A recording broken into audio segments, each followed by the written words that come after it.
salasun muhlikatun, 3 yang dapat membinasakan manusia. Yang pertama yang membinasakan kita ini adalah syuhun muta'un, sifat syuh yang selalu ditaati, diikuti. Syuh ini selalu diterjemahkan dengan pelit. Pelit ini dalam bahasa Arabnya 2, satu bakhil, satu syuh. Beda bakhil sama syuh begini. Bahasa Indonesianya diterjemahkan bakhil pun pelit, syuh pun pelit, tapi sebetulnya beda. Bedanya begini. Misalnya kita pulang dari masjid ini, jalan ke tempat lontong sayur. Misal kita pun makan. Pas giliran membayar, saya keluarkanlah duit. Berapa harga lontong sayur di Air Joman? 10.000. Sebetulnya 10, tapi kan udah lama kenal 6.000 lah. Nah, kan? Saya keluarkanlah duit 6.000. Saya bilang, Bu, berapa Bu? Kata ibu, itu semuanya 60 Pak, karena kalian 10 orang. Saya keluarkan 6.000. Saya bayar yang punya saya aja. Tak mau duit saya itu meleleh ke orang lain. Itu namanya bakhil. Apa namanya? Bakhil. Kalau duit itu hanya untuk dia saja, itu namanya orang ini bakhil. Kalau syuh tadi, pas giliran membayar, dibilangnya kawannya, sakit pula perutku. Duit dia jangankan ke orang lain, ke perut dia sendiri pun tak mau dia. Duit dia disimpannya untuk beli sawit. Duitnya tak mau meleleh sama sekali. Itu namanya syuh. Jadi antara bakhil dengan syuh mana yang lebih parah? Syuh. Makanya dalam Quran dikatakan, wa may yuqa syuhha nafsihi, siapa yang selamat dari penyakit syuh, fa ulaika humul muflihun. Ulaika humul muflihun. Itulah orang beruntung. Subuh ini insyaallah kita selamat dari penyakit syuh. Amin. Kalau mau ngetes nanti balik dari sini, pergilah ke tempat lontong sayur. Biar nampak mana yang bakhil, mana yang syuh. Biasanya orang kalau dapat meteran, dapatnya meteran, itu dipakainya untuk mengukur orang apa untuk mengukur dirinya? Mengukur orang lain. Begitulah orang kalau udah pengajian, dipakainya untuk mengukur orang lain. Habis itu nanti makan, ini kawanku ini udah bakhil nih nampaknya. Kawan ini syuh. Kalau kita tidak, kita kalau dapat ilmu itu untuk mengukur diri kita tidak bakhil, kita tidak syuh, insya Allah kita termasuk orang-orang yang dermawan, insya Allah. Amin. Makanya ada orang dikasihnya nama anaknya, siapa nama anak kau itu? Dermawan. Kenapa? Suka mencari derma. Dermawan itu bukan itu maksudnya. Dermawan itu dia suka berbagi kepada orang lain karena sudah selamat dari penyakit syuh. Yang membinasakan yang pertama manusia ini adalah syuhun muta', sifat bakhil, pelit, kikir, medit, kedekut, apa lagi? Polit, pedangki. Yang dipeturutkan manusia ini makin tua makin pelit atau makin dermawan? Mengaku orangnya. Manusia ini kata orang, ibu kenapa tak bersedekah Bu? Nantilah Pak Ustadz, anakku masih sekolah. Nanti kalau udah tamat anak ini sekolah, insya Allah begitu tamat anak sekolah makin pelit. Kenapa? Anak kuliah pula, biaya makin mahal. Semester belum dibayar. Mau uang ujian, mau uang wisuda lagi. Sidang terbuka 10 juta, sidang tertutup 15, buka tutup 25. Nantilah Pak Ustadz, kalau udah wisuda anakku ini, insya Allah aku mau menyumbang. Begitu anak wisuda, tak juga. Kenapa? Anak mau kerja pula, menyiapkan duit sogoknya lagi. Betul tidak? Betul. Betul semua kata orang. Begitu anak udah kerja, nanti kalau anakku ini udah kerja, insya Allah aku mau menyumbang Pak Ustadz. Begitu anak udah kerja, tak juga. Kenapa? Biaya nikah lagi. Tahu dah berapa sewa gedung. Bukan cukup sekarang pakai layar tancap. Nantilah saat kalau anak ini udah nikah, insya Allah. Begitu udah anak udah nikah, pelit juga. Kenapa? Mengandung pula cucu mau lahir, takut operasi sesar. Menantu tadi asik tidur siang. Jadi kalau dipeturutkanlah bakhil ini sampai mati kita tidak akan pernah bersedekah. Ini kita ini sekarang di daerah mana ini? Erjoman. Saya tak tahu. Berangkat dari Silaute, pejam mata saya tiba-tiba sampai pokok karet. Pejam sekali lagi nampak sawit. Pejam sekali lagi nampak masjid. Orang daerah Erjoman ini, daerah lingkungan masjid kita ini, orangnya sudah selamat semua dari penyakit bakhil. Amin. Dari mana Ustaz tahu? Masjidnya bagus. Ini menunjukkan orangnya mewakafkan tanah. Ke belakang saya tadi wudhu, tempat wudhunya bagus, toilet, kerannya banyak, tengok. Entah hidup atau tidak, wallahu a'lam. Hidup. Tak ada lagi tanah tempat parkirnya, keramik turun sampai ke bawah. Udah itu pula lantai teruslah sampai halaman sana, pagar pula cantik. Mudah-mudahan yang membangun masjid ini kalau dia meninggal dunia dilapangkan Allah kuburnya. Amin. Kalau dia masih hidup diberkahi Allah rezekinya. Amin. Barakallahu lakum fima ataitum wa barakallahu lakum fima abaqaitum wa ja'alakum tahuran. Begitu cara mendoakan orang yang berwakaf bersedekah. Barakallahu lakum fima ataitum wa barakallahu lakum fima abaqaitum wa ja'alaha lakum tahuran. Kalau hafal. Kalau tak hafal gerak-gerakkan aja mulut. Mana tahu nanti ada orang minta doa kan. Bu, ibu kan orangnya pengajian, ya tolong doakan bu sedekah kami ini. Kalau ditanya apa doa ibu, so kau tanya, antu antara aku sama Allah aja lah. Nah, macam mana cara mengobati penyakit bakhil, bin medit, bin kedekut, bin kikir, bin pedangki, bin polit tadi? Cara mengobatinya adalah pergi ke rumah sakit menengok orang sakit, sakit jantung, darah tinggi, diabetes, kanker. Ada guna duit di situ? Ada. Guna duit untuk Pak Dokter semuanya. Duit bisa banyak, dokter bisa dibayar, rumah sakit bisa dibeli kalau orang kaya, tapi ada satu yang tak bisa dibeli. Apa dia? Kesehatan. Mudah-mudahan kalau ada di antara kita nih yang sakit, diangkat Allah penyakitnya. Amin. Yang udah sehat-sehat nih mudah-mudahan istiqomah insyaallah. Kalau mau menengok tak ada harganya duit, pergilah ke liang lahat di kuburan. Bisa dipakai untuk menyogok mungkar nakir.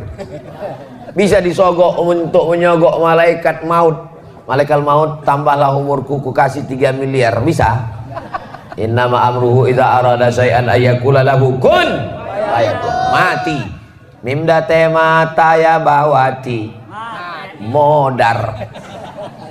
Bapak Ibu yang dimuliakan Allah Subhanahu wa taala, inilah dia yang disebut dengan bakhil, pelit, syuh yang diperturutkan tadi.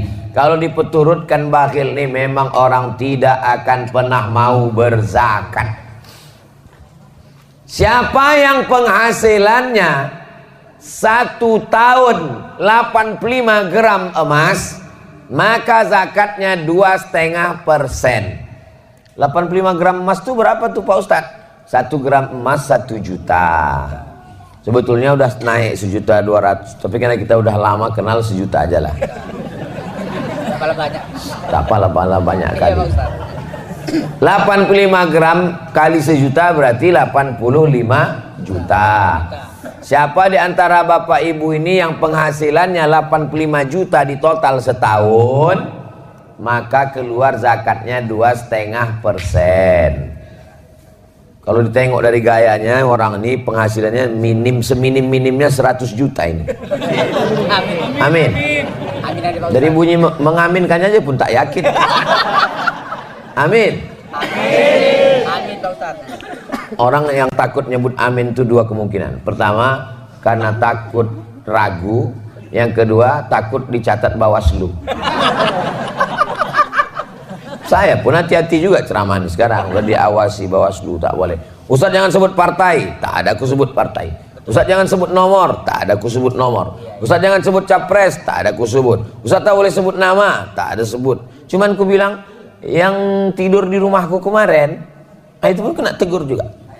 Tak boleh sebut-sebut calon presiden yang tidur di rumah Ustaz. Tahu yang tidur di rumah aku kemarin? Tahu. Tak boleh sebut itu. Yang kalian sebut lagi. Kalau mau sebut tak boleh bersuara. Payah kali ceramah sekarang. Lama-lama nanti keluar peraturan ceramah mesti pakai isyarat.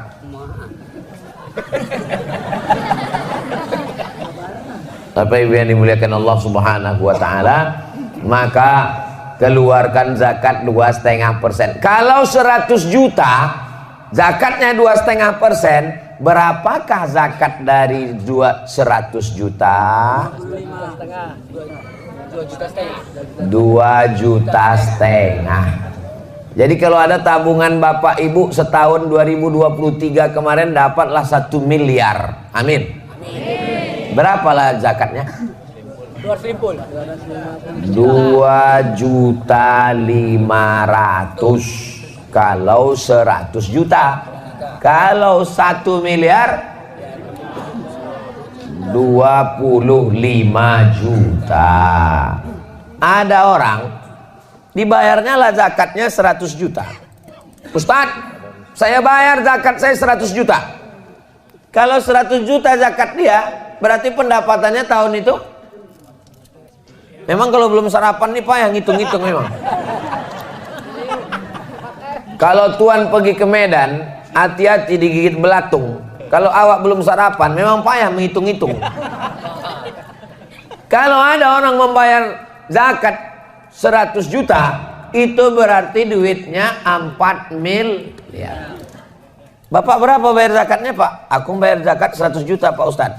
Oh, berarti duit Bapak 4 miliar. Enggak, duitku cuma 400 juta. Loh, kenapa duit Bapak 400 juta Bapak keluarkan 100 juta? Bapak keluarkan 100, berarti Bapak salah hitung. Saya tak salah hitung Pak Ustadz. Kenapa Bapak keluarkan 100? Aku mau memancing rezekiku. Ada jenis manusia macam, cuman manusia yang macam gini tak banyak. Udah hampir-hampir punah lah. Perlu dibudidayakan. Jauh berjalan banyak ditengok, lama hidup banyak dirasa. Lain padang, lain belalang, lain lubuk, lain ikannya. Banyaklah saya jumpa manusia yang unik-unik macam ini. Tapi tak banyak kali. Cara dia untuk menjolok rezeki itu adalah dibanyakkannya zakatnya, biar supaya diturunkan Allah. Dan memang manjur rupanya.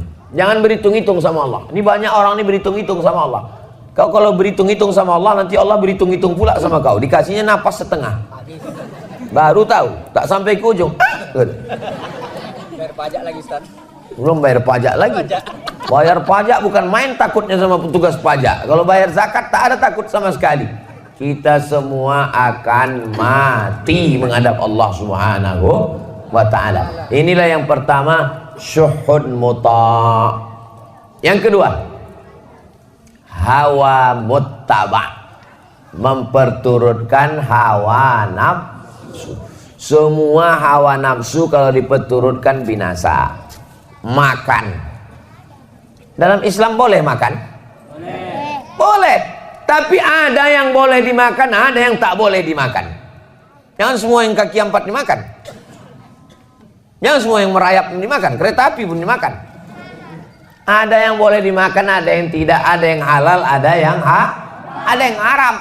Maka Ustadz, kalau memang Allah itu maha baik, kenapa diciptakannya anjing?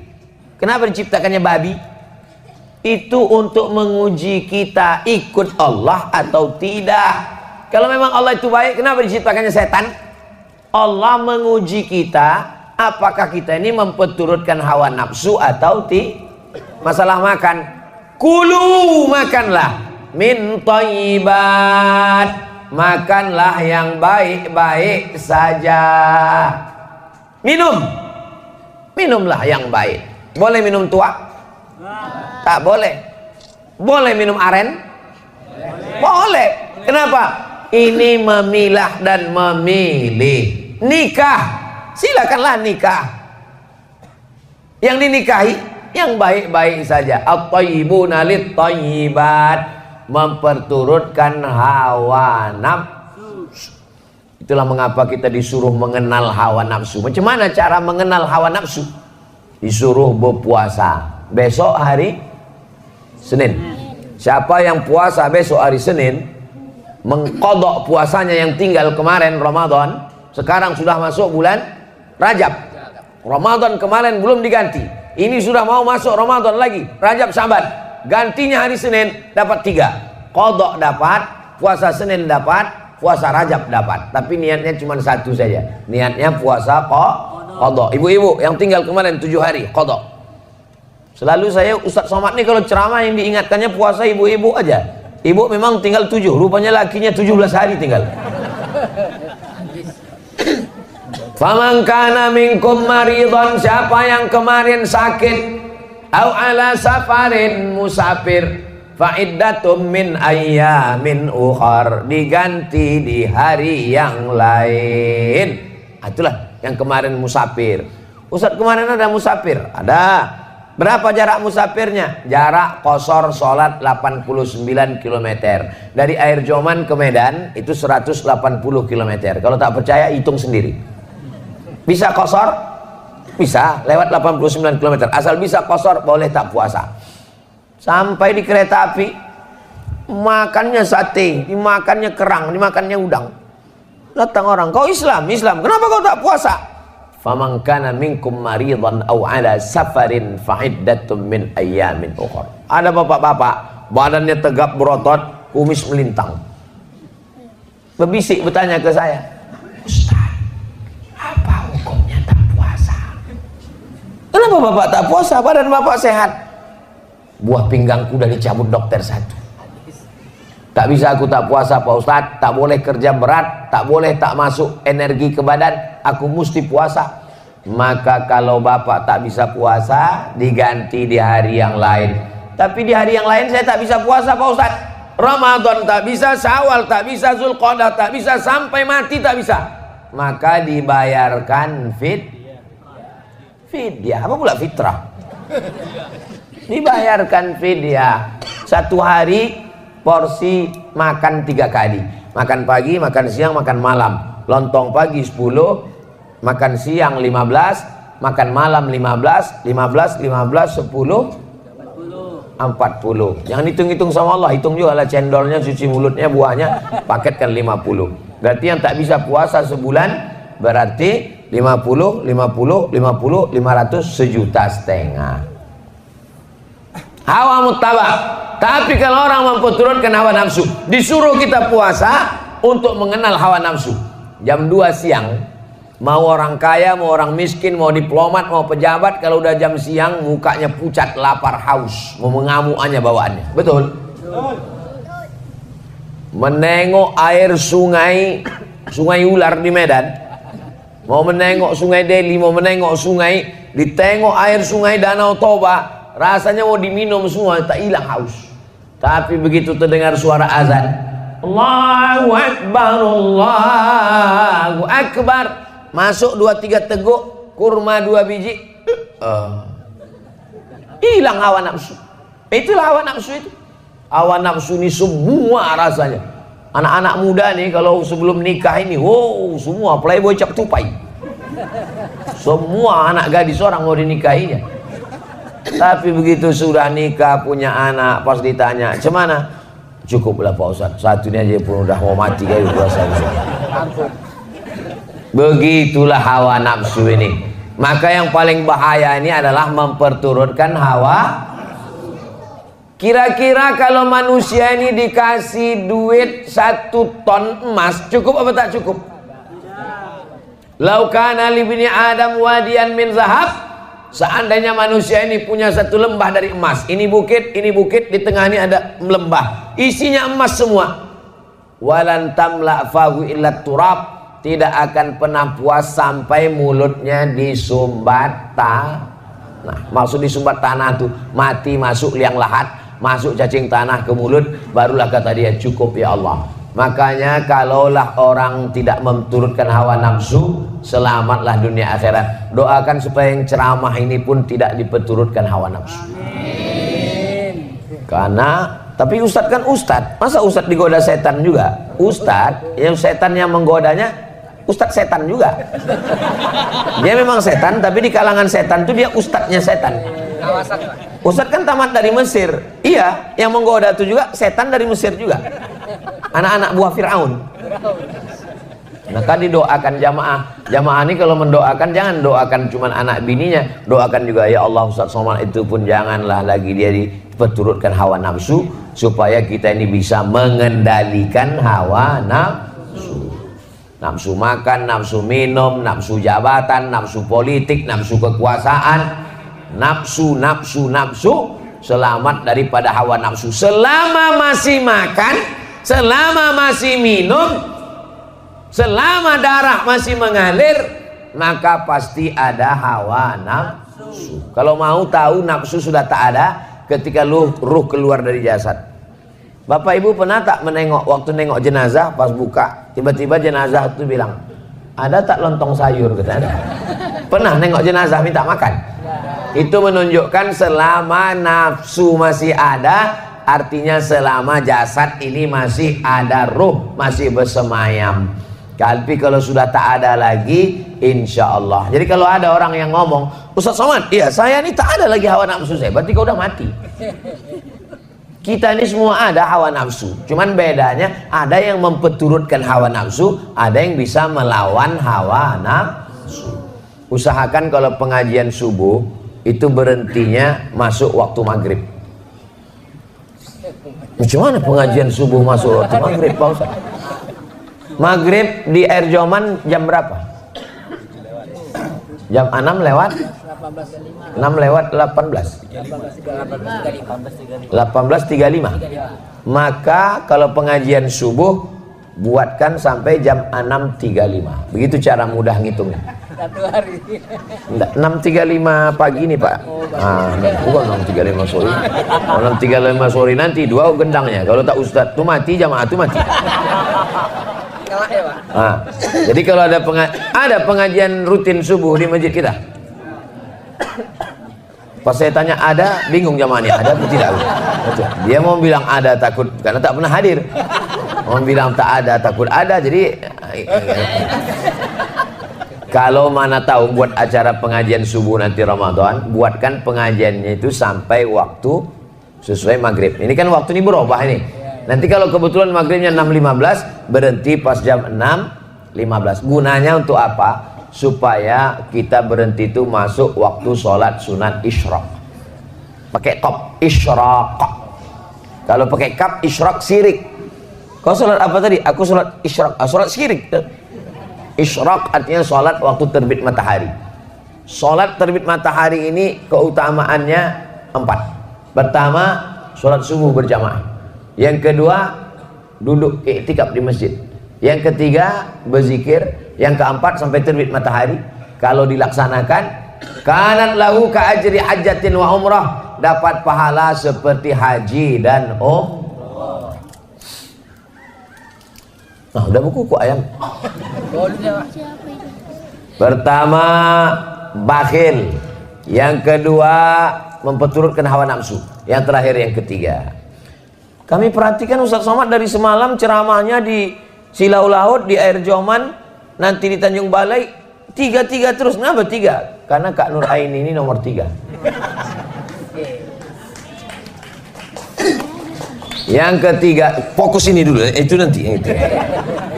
Yang ketiga adalah i'jabur rajuli li nafsihi, merasa kagum dengan diri sendiri. Ini penyakit yang berbahaya nomor 3. Di antara kita ini semua yang ramai ini di masjid nih, siapalah yang paling bisa kena penyakit ujub, kagum? Saya ini yang paling bisa. Disediakan tempat di depan, diminta jadi imam, disediakan kursi. Orang nyari-nyari kursi, saya dikasih kursi. Disediakan meja, disediakan air putih. Sebentar lagi teh manis datang, kopi susu, bandrek. Sebentar lagi nasi, air masih mendidih. Jadi yang paling bisa kena penyakit ujub saya inilah, ujub. Penyakit ujub itu apa? Penyakit merasa kagum dengan diri sendiri. Pak Haji, pernah Pak Haji sholat di masjid di Air Joman? Masjid itu aku yang bangun, kalau bukan karena aku Aku. Kalau bukan karena aku kemarin tak datang Ustaz Somad tuh kampung kita. Kalau bukan karena aku tak jadi tablik akbar. Kalau ada orang begitu, sikit-sikit aku bilang sama dia, Pak, dia dalam Quran tuh yang selalu nyebut aku ada 3. Yang pertama Fir'aun, yang kedua Qarun, yang ketiga setan, yang keempat Bapak. Sikit-sikit aku. 4 ya, Pak? 4. Apa kata Fir'aun? Ana rabbukumul a'la. Aku Tuhan kamu, kata Fir'aun. Apa kata Qarun? Innama utituhu ala ilmin indi. Itu harta yang banyak itu karena ilmuku, aku. Apa kata setan? Ana khairum minhu. Aku lebih baik daripada Adam. Sikit-sikit aku. Nah, maka selalu nyebut aku. Saya apa Ustaz? Sama sih. Saya sama aku sama aja. Bapak Ibu yang dimuliakan Allah Subhanahu wa taala. Nanti kalau ada yang bertanya, apalah judul Ustaz Somad itu ceramah tadi? Ada 3. Apa yang 3 tuh? Entah aku pun tak ingat apa. Ngantuk kali aku tadi. Ustaz tuh kadang-kadang nampak aku 3. Yang pertama adalah bakhil. Yang kedua memperturutkan hawa nafsu. Yang ketiga merasa kagum dengan diri sendiri.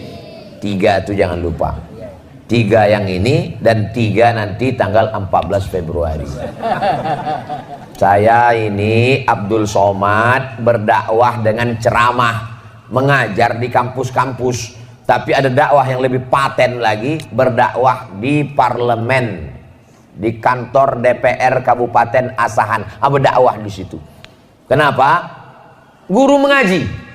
Guru mengaji, fakir miskin, anak yatim, penggali kubur. Siapa yang ngasih bantuan? Yayasan Wakaf Hajah Rohana Berbagi. Cuman sanggup mengasih 300 paket sebulan. Kami tak ada duit. Tapi kalau kita dengan kekuasaan, dibuatkan Perda Kabupaten Asahan, penggali kubur, guru mengaji, diberi santunan dari APBD. Bisa apa tak bisa? Bisa, tapi syaratnya duduk di situ. Ustadz kalau gitu jangan ceramah lah di masjid, duduklah Ustadz di situ. Kalau aku duduk di situ, aku tak bisa ceramah lagi keliling. Aku mesti keliling. Aku ini bukan Ustadz ece-ece. Oke. Kalau aku duduk, jangan tepuk tangan, ini masih banyak lagi. Kalau duduklah aku di DPR itu. Aku mau ceramah ke Brunei Darussalam. Aku jadwalku ke Brunei setahun 2 kali, ke Sabah sekali. Aku profesor di University Islam Sultan Syarif Ali, profesor lagi di University Malaysia Sabah, profesor lagi baru diminta kemarin di University Malaka. Macam mana aku mau ceramah? Maka aku tanyalah saudaraku, kakakku, ku tanya, siapa di antara kalian yang siap? Kalau siap nanti ku dukung, ku kampanyekan. Kata Kak Ani, aku siap, kata dia. Secara pendidikan dia S2, SH, MH. Siap kakak nanti? Siap. Insya Allah nanti aku keliling 3 kecamatan. Kecamatan mana aja? Kecamatan Silo Laut, Kecamatan Air Joman, Kecamatan mana lagi Kak? Tanjung Balai. Oke, kita mainkan nanti keliling. Siapkanlah, saya bilang. Inilah saya datang nih keliling menyiap. Kira-kira jamaah mau tak memilih yang saya pilih ini? Dari bunyinya macam tak mau. Kami memang tak ada duit. Karena ini berjihad kita ini. Nanti kalau datang sampai tanggal 14 nih orang yang ngambil duit, ambil duitnya, tapi milihnya tetap pilih Kak Nur Aini. Setuju? Cocok? Alhamdulillah. Saya ini kan yang mau dipilih ini 5 ini. DPRD Asahan, DPRD Sumatera Utara, DPR RI, DPD Presiden Wakil Presiden. Saya tidak semuanya ada 5 nih, tak ada. Yang ada cuman DPRD Asahan. Itulah Kak Nur Aini. Omak saya sama omak dia adik beradik kandung. Omak saya namanya Hajah Rohana, omak dia namanya Uwa Hajah Jareah, anak Siti Aminah. Siti Aminah nih anak Syekh Abdurrahman Syekh Silau Laut. Mana tahu nanti ditanya orang, apa hubungan Bu Nur Aini itu sama Ustaz Somad? Omak dia dengan omak Ustaz Somad, omak-omak. Jadi saudara macam mana lah saya? Sepupu. Kata-katanya itu masih ada keluarga Syekh Silau. Iya masih. Macam mana? Entahlah. Syekh Abdurrahman itu Syekh Silau itu punya anak namanya Siti Aminah. Siti Aminah itu punya anak namanya yang nomor 5 Hajah Jareah, nomor 10 Hajah Rohana. Nomor 10 tuh Mak Ustadz Somad, nomor 5 tuh Mak Bu Nur Aini ini. Bisa Bapak Ibu jelaskan kalau ditanya orang. Kalau bisa, kalau ingat. Kalau tak ingat, video ini kan ada diputar. Nih direkam lagi. Nanti diputar lagi di channel Ustadz Abdul Somad Official. Subscribe, like, share, and comment. Yang DPRD provinsi saya tak ada calon. Yang DPR RI tak ada. Yang DPD saya kemana-mana di Sumatera Utara ini. Itu ada ketua tim UAS namanya, yang menunjuk, yang mensurvei, menengok hotel, menengok, mencicipi makanan. Kalau ada racun situ dia mati duluan. Ada. Namanya tim Ustadz Abdul Somad. Namanya Bang Darwis. Mana tim Ustadz Abdul Somad? Bang Darwis. Berdiri dulu Bang Darwis biar nampak jamaah nih. Inilah ketua tim Ustadz Abdul Somad. Bang Darwis, Halomoan, Harahap, Halak Ita Sasudena. Tunggu dulu Bang Darwis, dulu. Belum. Bang Darwis ini calon anggota DPD nomor 6. Nanti waktu buka kertas, yang mana yang tim Ustadz Abdul Somad itu? Kalau pergi ke pasar Keramat, jangan lupa membeli kain. Kalau ada kakak dan tim Ustadz Abdul Somad, jangan pilih yang lain. Ini dia orang. Ingat, yang tepuk tangannya ya cucu nanti. Tepuk tangan kan main semangat. Bang cucunya lain. Kalau tak boleh nanti tangkap Bawaslu. Pokoknya yang mana tidur di rumah saya kemarin tuh. Itulah cuman. Duduk Bang Darwis.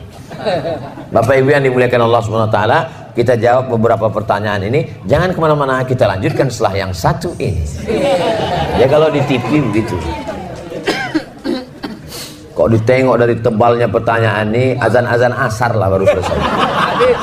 Cuman aja Mas, siap? Siap. Wah, luar biasa air zamannya. Bagaimana cara mendidik anak yang nakal, susah disuruh sholat?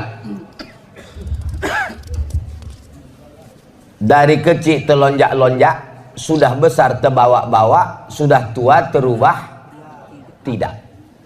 Jadi mendidik anak ini dari mulai mencarikan ayahnya. Bapak punya anak gadis kan? Bapak yang punya anak gadis kalau mau mendidik cucu, waktu mencarikan ayahnya. Bapak yang punya anak lajang kalau mau punya cucu soleh, waktu mencarikan omaknya. Makanya buatkanlah fit and proper test penerimaan calon menantu. Khusus untuk masyarakat Erjoman, ketua tim seleksi, serahkan nanti ke Bang Darwis, dia ikuti. Untuk tim seleksi, tim penguji Abdul Somad. Jangan mencari menantu karena sawitnya luas, karena duitnya banyak. Kusangka Pak Ustadz kalau nikah sama dia aku bahagia. Baru kurasakan Pak Ustadz. Cuman rasanya Bu nikah sama orang tak sembayang, macam tidur sama babi hutan Pak Ustadz. Kunci, kalau kebetulan tak sembahyang jangan tersinggung. Kunci mendengar ceramah Ustadz Somad itu satu saja, jangan tersinggung. Beberapa jamaah tersinggung pulang meninggal. Nah ini langkah yang pertama, lakinya mesti sembahyang, bininya mesti sembahyang. Kata almarhumah mak saya, aku waktu mengandung kau, sesusah apapun tak pernah sembahyang ku tinggal. Sakit pun aku tak pernah sembahyang ku tinggal. Aku mengandung kau, sejak dari dalam kandungan kau ini memang tak pernah tinggal sembahyang. Jadi ibu, jangan tinggalkan sembahyang, paksa-paksakan sembahyang. Lalu kemudian setelah anak ini lahir, bawa dia ke masjid. Tengoklah betapa senangnya saya pagi ini menengok, karena yang datang ini anak-anak muda aja. Ada cuma beberapa yang tua, cuma tak banyak kan. Kalau orang tua ke masjid itu biasa, karena malaikat maut udah dekat. Tapi anak-anak muda ke masjid ini kan luar biasa ini. Anak muda, syabun qalbuhu mu'allaqun fil masajid. Anak muda yang hatinya tergantung di masjid. Anak muda luar biasa.